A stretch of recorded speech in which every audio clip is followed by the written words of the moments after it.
अशोचानन्वशोचस्त्वं प्रज्ञावादांश्च भाषसे गतासून अगतासूंश्च नानुशोचन्ति पंडिताः। हाँ पार्थ, जो चले गए वे तो चले गए, और ज्ञानी तो न जाने वालों का शोक करते हैं और न ही उनका जो नहीं गए। वे तो न विगत के लिए शोक करें और न ही अगत के लिए। तुम्हारी शैली तो ज्ञानियों की ही है, किंतु बात तुम मूर्खों जैसी कर रहे हो। शोक करने से पहले ये तो देखो कि तुम जिनके लिए शोक कर रहे हो वे तो शोक के योग्य ही नहीं है। तो क्या पितामह या गुरुश्रेष्ठ आचार्य शोक के योग्य नहीं है केशव? यदि वे शोक के योग्य होते तो मैं ये कहता ही क्यों पार्थ। तुम इस सत्य को समझ लो पार्थ कि मूल तत्व शरीर नहीं आत्मा है, और मृत्यु उसकी यात्रा का अंत भी नहीं है, क्योंकि उसकी यात्रा तो अनंत है। मृत्यु तो केवल एक पड़ाव है पार्थ, केवल एक पड़ाव। सांस का अंत पवन का अंत नहीं है। यूं समझो पार्थ कि प्राणी तो पहले बालक होता है, फिर वो बालक युवा हो जाता है, फिर वो युवा वृद्ध और फिर मृत्यु। किंतु ये यात्रा तो शरीर की है। आत्मा तो इससे भी आगे जाता है। वो एक शरीर को त्याग कर कोई और शरीर धारण कर लेता है। इसलिए जो यात्रा मृत्यु पर समाप्त हो जाए वो तो केवल शरीर की यात्रा है पार्थ, केवल शरीर की यात्रा है। न जायते म्रियते वा कदाचित् नायं भूत्वा भविता वा न भूयः अजो नित्यः शाश्वतोऽयं पुराणो न हन्यते हन्यमाने शरीरे।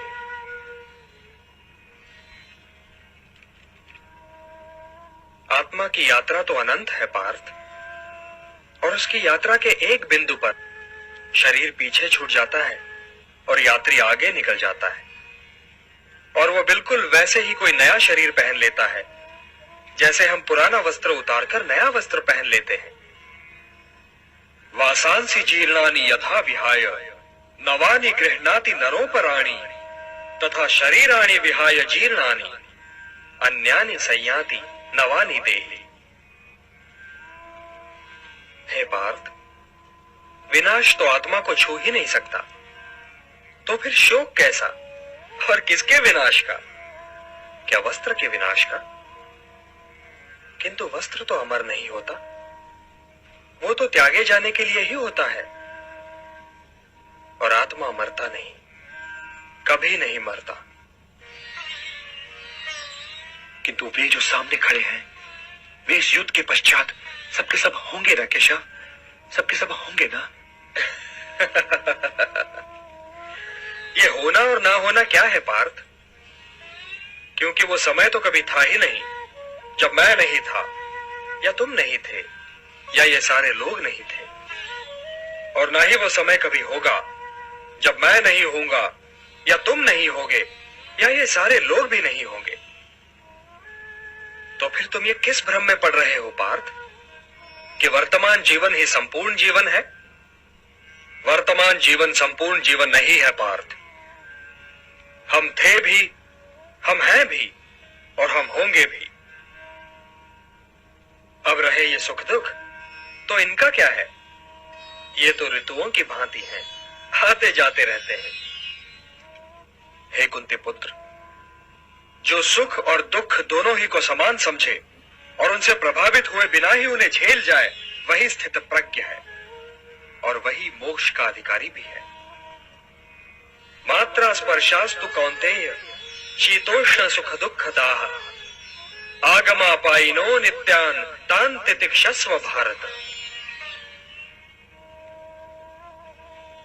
हे भारत, मारने या मरने की आशंका से मुक्त हो जाओ, क्योंकि मृत्यु तो केवल उसी की हो सकती है ना जिसका जन्म हुआ हो। आत्मा तो कालातीत है, काल से भी परे है पार्थ। जन्म तो जीव का होता है, आत्मा का नहीं। और यदि आत्मा जन्म ही नहीं लेता तो उसकी मृत्यु कैसे हो सकती है? आत्मा तो बस है पार्थ, है।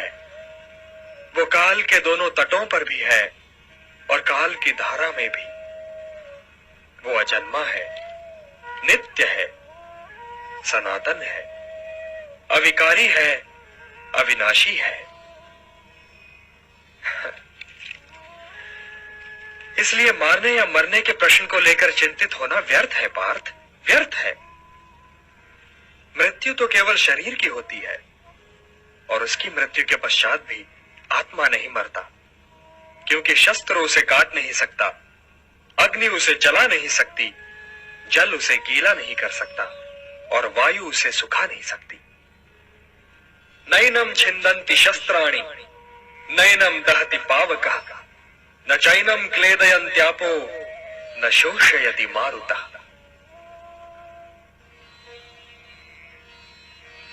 अब किस चिंता में हो पार्थ? हे जनार्दन, क्या मैं केवल एक आत्मा को पितामह कहता हूं? मैं अपने धूल में सने वस्त्र पहनकर एक आत्मा की गोद में कुछ जाया करता था। वो जो श्वेत वस्त्र वाले वृद्ध योद्धा सामने अपने रथ पे खड़े हैं, क्या केवल वो एक आत्मा है? क्या उनके उस शरीर ने, जिसे आप आत्मा का वस्त्र कह रहे हैं, अनेक बार मेरे शीश पर आशीर्वाद देने के लिए हाथ नहीं धरा था? क्या वो वृद्ध ब्राह्मण श्रेष्ठ केवल एक आत्मा है जिन्होंने मुझे धनुर्विद्या सिखाई है? केशव, मैं आत्मा के नित्य होने, पुरातन होने, अविनाशी होने को नहीं नाकारता, पर जिन शरीरों की मैं बात कर रहा हूं, वो शरीर भी तो मेरे कुछ लगते हैं ना। आत्मा तो जन्म नहीं लेता केशव, आत्मा तो जन्म नहीं लेता, किंतु लोग तो जन्म लेते हैं केशव, लोग तो जन्म लेते हैं। हाँ, लोग जन्म तो अवश्य लेते हैं पार्थ, किंतु इस तर्क को तनिक आगे बढ़ाओ महाबाहो, तनिक आगे बढ़ाओ। जो जन्म लेगा उसकी मृत्यु तो निश्चित है, तो निश्चित का शोक क्यों? जन्म लेने वाले को एक न एक दिन तो मरना ही है, और ये मृत्यु भी अंत नहीं है, क्योंकि मरने वाला फिर जन्म भी लेगा। ये तो एक अटल सत्य है पार्थ, और इस अटल सत्य को कोई टाल भी नहीं सकता। न तुम, न मैं, न कोई और। गंगा पुत्र भीष्म के पास तो इच्छा मृत्यु का वरदान है, किंतु मृत्यु तो फिर भी अटल है न पार्थ। तो जन्म, मृत्यु और फिर जन्म की श्रृंखला में शोक का स्थान कहां है पार्थ? कहां है शोक का स्थान?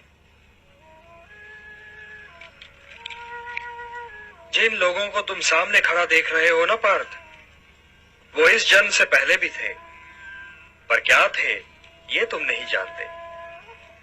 वो इस जन्म के उपरांत भी होंगे, पर क्या होंगे ये भी तुम नहीं जानते।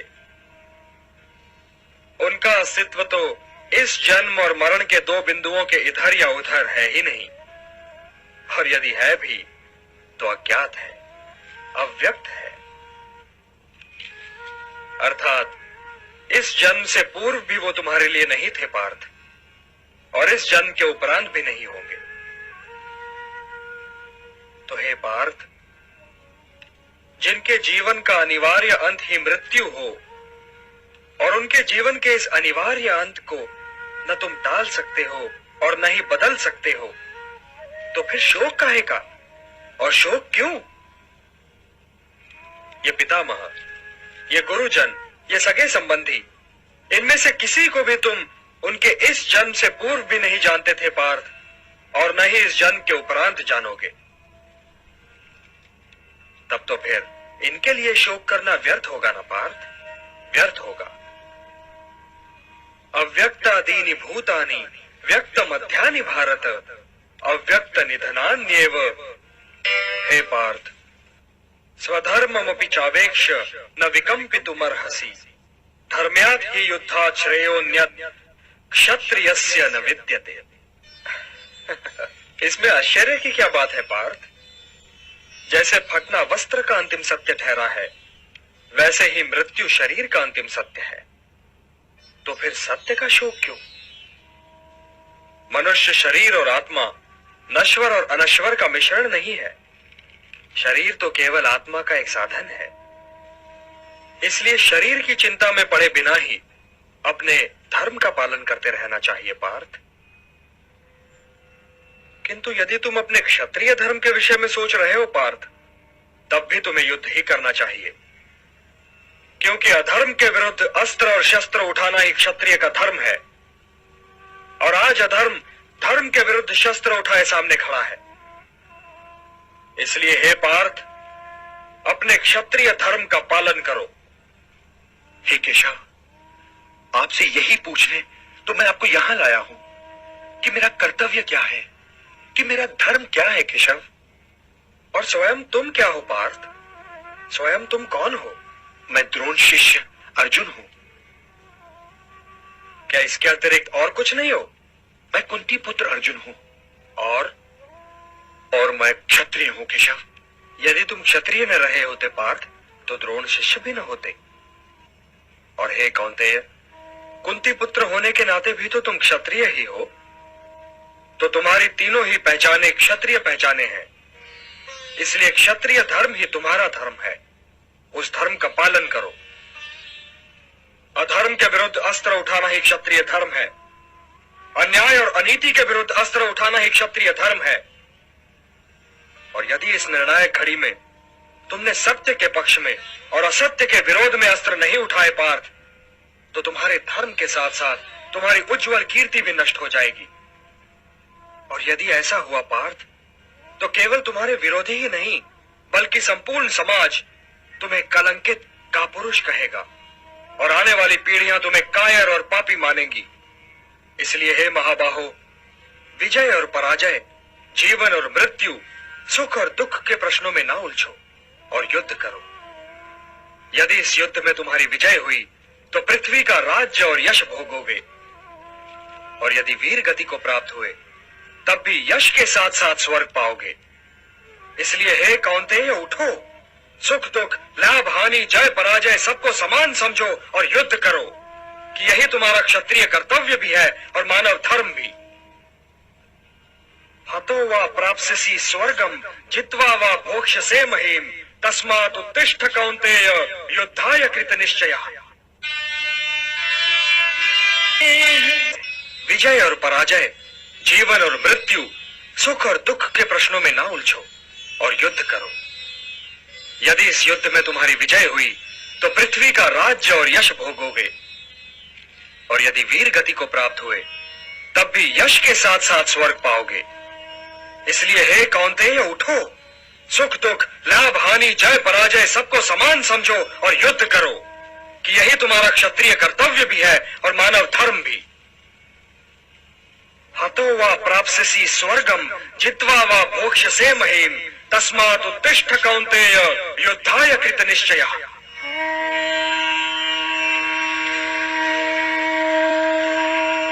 मेरा हाथ तो अब भी गांडीव की ओर नहीं बढ़ रहा है केशव।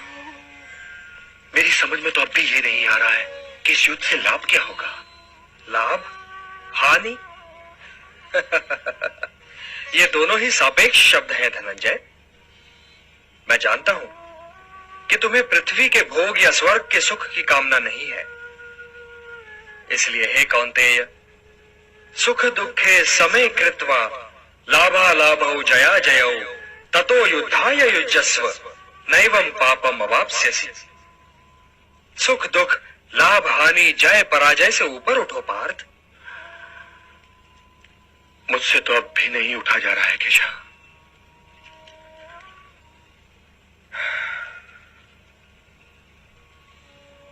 अब तक मैं तुम्हें ज्ञान और विवेक की दृष्टि से समझा रहा था पार्थ, जो जीवन के आर पार देख सकती है और सत्य की गहराई में झांककर उसकी अंतरात्मा का स्वर समझ लेती है। किंतु कदाचित तुम उसकी अमूर्तता में उलझ गए। तो व्यावहारिक कर्म की तुला में इस क्षण को तोलकर देखो पार्थ।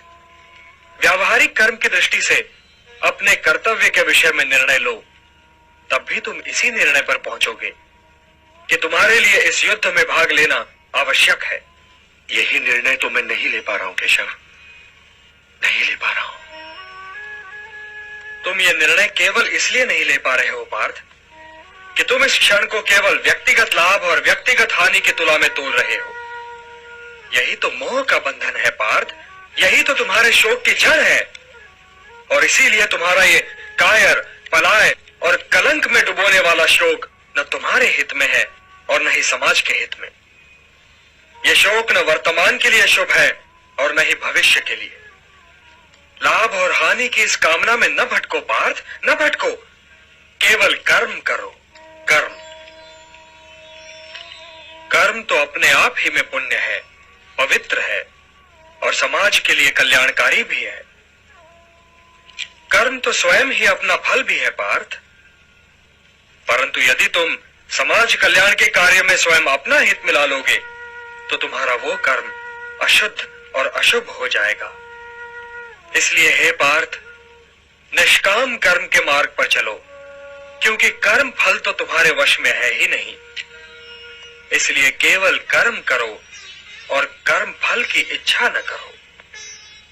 कर्मण्येवाधिकारस्ते मां फलेषु कदाचन मां कर्म फल हेतुर्भूः माते संगोस्त्वा कर्मणि। किंतु निष्काम कर्म कैसे संभव है वासुदेव? फल का ज्ञान ही तो कर्म करवाता है, और यदि दृष्टि फल से ही हट जाए तो कोई कर्म करेगा ही क्यों? कोई कर्म इसलिए करेगा पार्थ कि कर्म के बिना तो जीवन संभव ही नहीं। कुछ तो करोगे ही, या भोजन करोगे या नहीं करोगे, या भूखे को भोजन करवाओगे या नहीं करवाओगे, या युद्ध करोगे या नहीं करोगे। तुम्हारे पास तो केवल यही विकल्प है कि तुम क्या करो या क्या न करो। परंतु परिणाम तुम्हारे वश में नहीं है पार्थ। कर्म फल तुम्हारे वश में नहीं है। तुम्हारे अधिकार की सीमा इस विकल्प पर समाप्त हो जाती है कि तुम युद्ध करोगे या नहीं करोगे। किंतु युद्ध का परिणाम तुम्हारे हाथ में नहीं है। यदि तुम विजय चाहो भी तो यह आवश्यक नहीं कि विजय तुम्हारी ही हो जाए, तुम्हारी पराजय भी हो सकती है। किंतु यदि तुम विजय से मोहित नहीं होगे तो पराजय से भी नहीं घबराओगे। यदि तुम ये सोचो पार्थ कि चाहे विजय हो चाहे पराजय, किंतु तुम तो केवल इसलिए युद्ध कर रहे हो कि युद्ध करना तुम्हारा कर्तव्य है, तो विजय के सुख या पराजय के दुख का प्रश्न ही नहीं उठता। और जो न विजय से सुखी हो और न पराजय से दुखी, वही स्थित प्रज्ञ है। इसलिए हे पार्थ, कर्म के प्रतिफल की चेष्टा न करो। तुम तो केवल वही करो जो तुम्हारे वश में है, अर्थात अपने धर्म का पालन करो। यही कर्मयोग है पार्थ, यही कर्मयोग है। इस रहस्य को समझो पार्थ कि तुम्हारे पास तो केवल करने या ना करने का विकल्प है, किंतु कर्म के अंत पर मनुष्य के अधिकारों की सीमा समाप्त हो जाती है। कर्म का परिणाम मनुष्य के वश में नहीं है। तुम सर्वश्रेष्ठ धनुर्धर हो, परंतु यदि तुम्हारा आखेट तनिक भी इधर से उधर हो जाए तो तुम चूक जाओगे। तुम्हारा अधिकार तुम्हारे वाण संधान पर है, तुम्हारा अधिकार तुम्हारी दृष्टि पर है, परंतु उस मृग पर तुम्हारा कोई अधिकार नहीं जिसकी ओर तुम वाण चला रहे हो। हे धनंजय, सत्पुरुष कभी अपने अधिकारों की सीमा का उल्लंघन नहीं करते। अर्थात अपने कर्म में स्थिर रहो पार्थ, स्थिर रहो, क्योंकि कर्म की कुशलता का ही नाम योग है। और योग क्या है केशव? योग क्या है? वही तो बता रहा था पार्थ। योग कर्म का कौशल है। मोह का त्याग कर्म का कौशल है। मोह से मुक्त होकर अपने कर्तव्य का पालन करना कर्म का कौशल है। सफलता और असफलता दोनों ही में समान रहना कर्म का कौशल है। बुद्धि युक्तो जहातीह उभे सुकृत दुष्कृते तस्मात् योगाय युज्यस्व योगः कर्मसु कौशल। हे केशव, किंतु मैं मुनि या स्थित प्रज्ञ को पहचानूंगा कैसे? उसकी पहचान क्या है? वो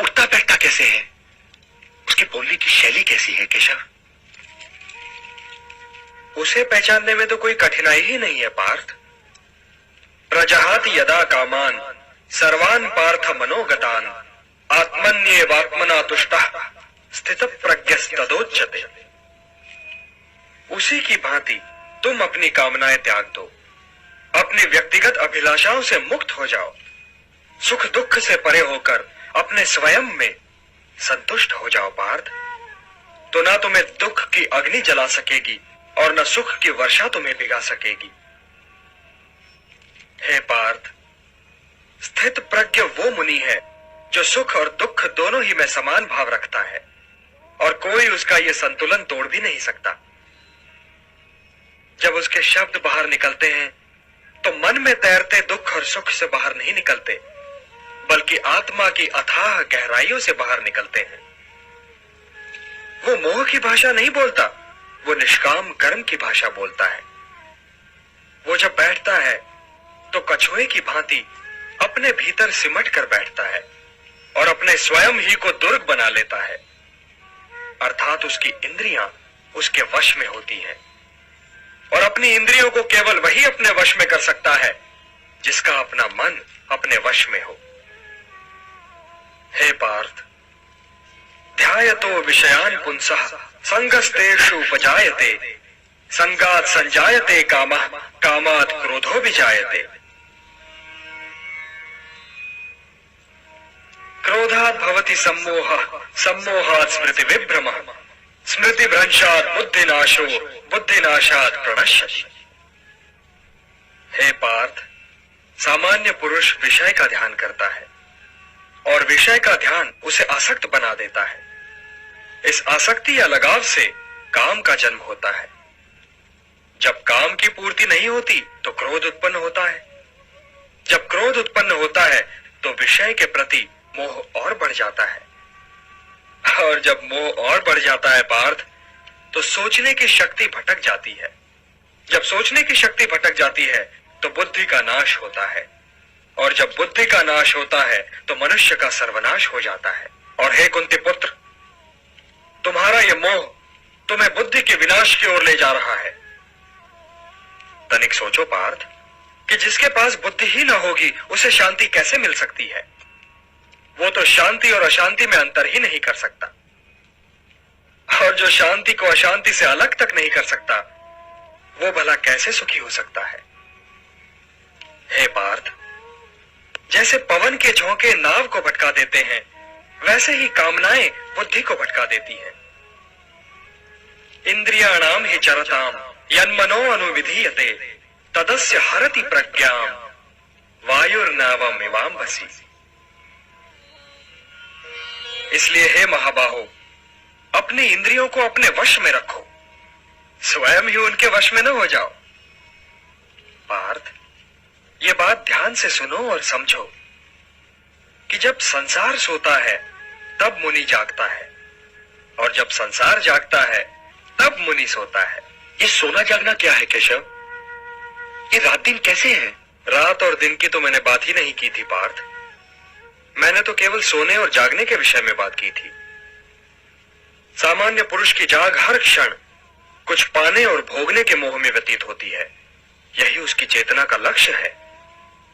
यदि उसे भूख लगी तो उसे भोजन चाहिए, यदि उसे प्यास लगी तो उसे जल चाहिए, यदि उसे ऋतुओं से अपना बचाव करना है तो घर चाहिए। उसकी सोच आत्मनिष्ठ है, परंतु मुनि अर्थात स्थितप्रज्ञ की सोच वस्तुनिष्ठ है। वो व्यक्तिगत भूख और व्यक्तिगत तृष्णा के परे देखता है।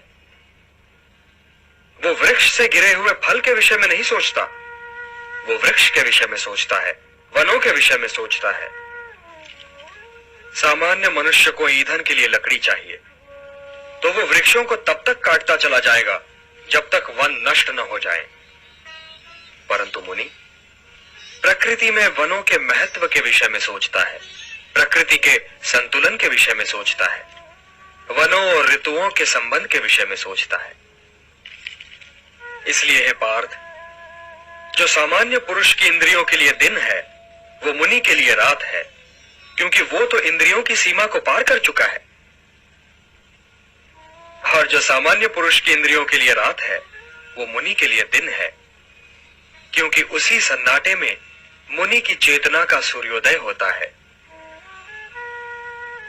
मुनि की रुचि सामने की समस्याओं के साथ साथ उन समस्याओं के समाधान में भी है, और यही उसे सामान्य पुरुष से अलग करती है पार्थ।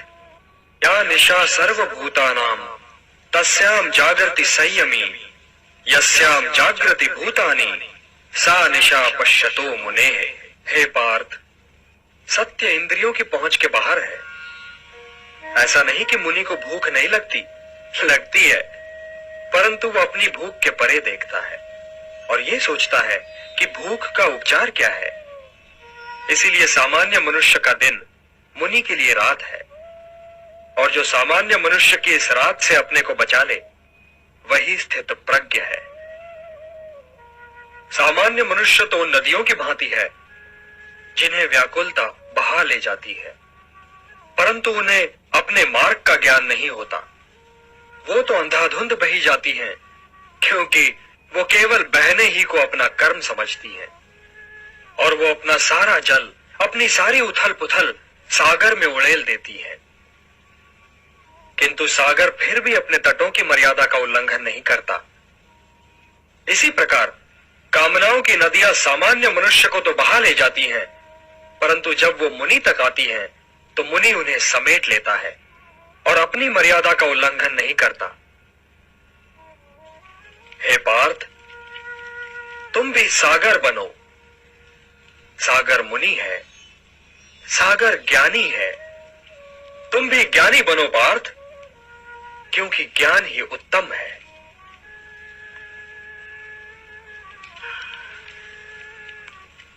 हे ऋषिकेश, हे योगेश्वर, हे ज्ञान मूर्ति, यदि ज्ञान कर्म से उत्तम है तो आप मुझे इस लहूलुहान कर्म में क्यों लगा रहे हैं केशव? आप मुझे इस लहूलुहान कर्म में क्यों लगा रहे हैं?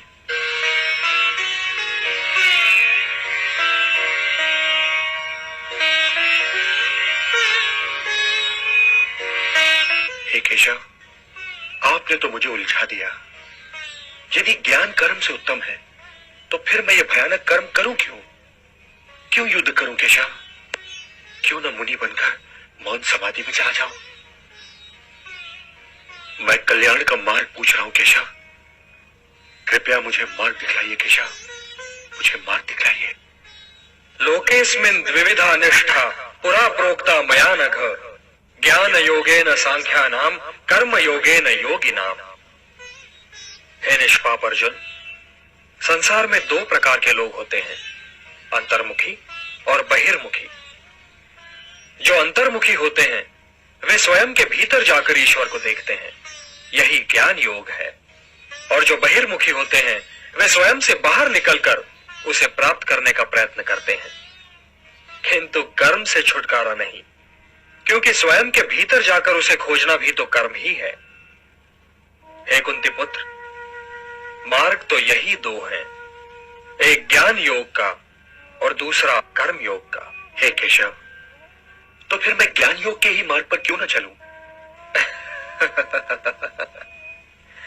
किंतु हे पार्थ, ज्ञान योग भी कर्म के त्यागने का मार्ग नहीं है, सिद्धि का मार्ग नहीं है, क्योंकि कर्म के बिना तो जीवन संभव ही नहीं। आंखें हैं तो वे अवश्य देखेंगी, पलकें हैं तो वे अवश्य झपकेंगी, कान है तो वे अवश्य सुनेंगे।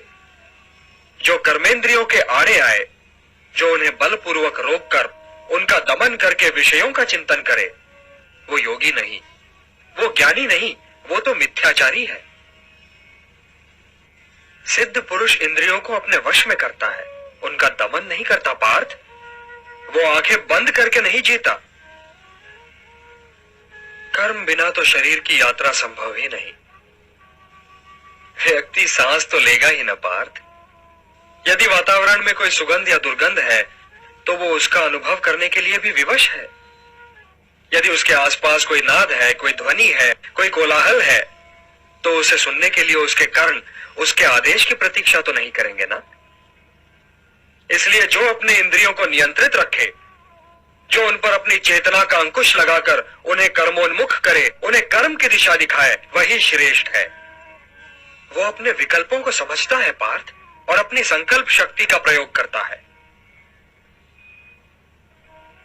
और हे पार्थ, अपने नियत कर्म करना कुछ न करने से अच्छा है।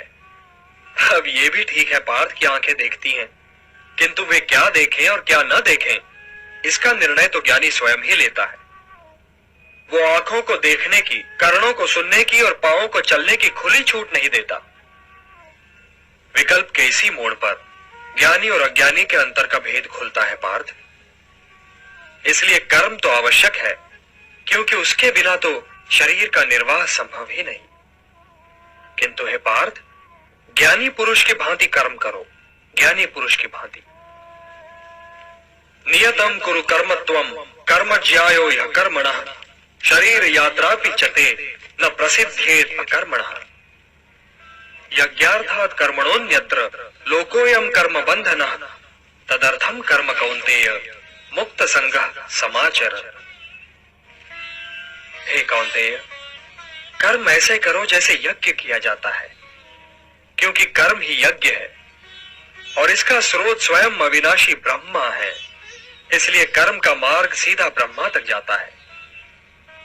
और इसीलिए जो व्यक्ति सृष्टि चक्र चलाने में योगदान नहीं करता, उसका जीवन मूल्यहीन हो जाता है। तुम इस मूल्यहीनता की ओर न जाओ पार्थ, तुम इस मूल्यहीनता की ओर न जाओ। जो व्यक्ति केवल अपनी समस्याओं के विषय में सोचता है, वो तो पापी है। इसलिए तुम इस मोह जाल से निकलकर अपने कर्तव्यों को पहचानो पार्थ, और उनका पालन करो। हे पार्थ, कर्म फल की इच्छा ही मार्ग में बाधा है। कर्म फल की इच्छा ही तो व्यक्ति के गले में बंधा हुआ वो पत्थर है जो उसे स्वयं की तहों से ऊपर उठने ही नहीं देता। यही तो व्यक्ति को समाज से काट देता है और उसे व्यक्तिगत लाभ और व्यक्तिगत हानि की दलदल में ढकेल देता है।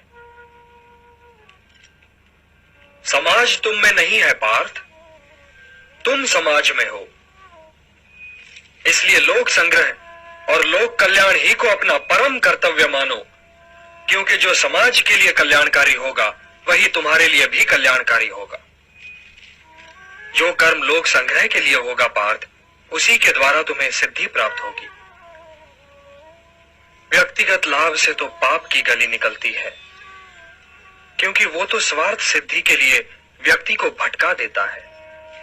और हे पार्थ, ये भी न भूलो कि तुम एक महान पुरुष हो, और लोग तुम्हें दृष्टांत मानकर तुम्हारे पीछे पीछे काम और स्वार्थ के मार्ग पर चल पड़ेंगे, क्योंकि एक श्रेष्ठ व्यक्ति का आचरण तो दूसरों के लिए दृष्टांत बन ही जाता है। मुझे को लो। न मे पार्थास्ति कर्तव्यम त्रिषु लोकेषु किंचन नानवाप्तम अवाप्तव्यम वर्त एव च कर्मणि। त्रिलोक में मेरे लिए कुछ करना आवश्यक नहीं पार्थ, और त्रिलोक में ऐसा भी कुछ नहीं जिसे मैं प्राप्त करना चाहूं और प्राप्त ना कर सकूं। फिर भी मैं तुम्हारे सामने हूं, कर्म कर रहा हूं पार्थ, कर्म कर रहा हूं। ये दिखला रहा हूं, ये सिद्ध कर रहा हूं कि निष्काम कर्म के मार्ग पर चलते हुए जीवन व्यतीत करना संभव है। सक्ताः कर्मण्य विद्वांसो यथा कुर्वन्ति भारत कुर्यात विद्वान तथा सक्तः चिकीर्षुर्लोक संग्रहम्। हे भारत, कर्म तो अज्ञानी भी करते हैं, परंतु केवल अपने निहित स्वार्थ की दृष्टि से। ज्ञानी का कर्म तो निस्वार्थ होता है, संसार के संतुलन को स्थिर बनाए रखने के लिए होता है, लोक कल्याण के लिए होता है। इसलिए हे पार्थ, अपने मन पर कोई बोझ न लो, अपना कर्म मुझे अर्पण कर दो और यह धर्म युद्ध करो। कर्तव्य पालन के मार्ग पर तो मृत्यु भी कल्याणकारी हो जाती है। यदि पितामह, गुरुजनों और सगे संबंधियों का तुम्हें वध भी करना पड़े, तब भी तुम्हें पाप नहीं लगेगा, क्योंकि कर्तव्य पालन पाप रहित होता है पार्थ। कर्तव्य पालन पाप रहित होता है। यदि वे वीर गति को प्राप्त हुए तो उनकी मृत्यु कल्याणकारी हो जाएगी, और यदि तुम वीर गति को प्राप्त हुए तो तुम्हारी मृत्यु भी। इसलिए हे पार्थ, युद्ध करो, क्योंकि धर्म का मार्ग पाप का मार्ग नहीं हो सकता। पाप की बात निकल आई है तो ये बताइए केशव कि कभी कभी कभी मनुष्य पाप करने के लिए इतना विवश क्यों हो जाता है? उसे कौन विवश करता है? उसे विवश करती है उसकी वासना, उसे विवश करता है उसका निहित स्वार्थ, उससे पाप करवाता है उसका क्रोध, उसका मोह। इन शत्रुओं को पहचानो पार्थ।